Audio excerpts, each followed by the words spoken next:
योग्य फॉर्म्युलाचा वापर करून सेल रेंज S3 ते H12 मध्ये प्रत्येक बाबीची पर्टिक्युलर स्टॉक किंमत आपल्याला कॅल्क्युलेट करा म्हणत आहे। तर अशा प्रकारचा क्वेश्चन आपल्याला MSCITच्या फायनल एक्झाम मध्ये विचारला जाते। तर बघा S3 मध्ये काढायचं आहे, तर S3 मध्ये आपल्याला इथे क्लिक करायचं आहे।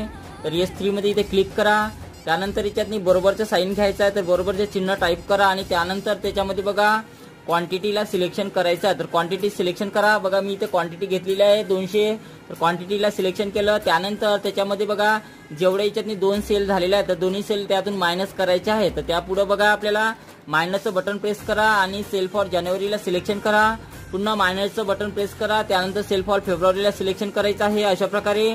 आणि नंतर आपलं कीबोर्डवरून एक एंटर बटन प्रेस करायचं आहे। तर बघा नोटबुकची क्वांटिटी इथे 6 शिल्लक राहिलेली आहे।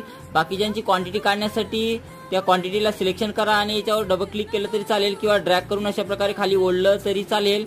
अशाच प्रकारे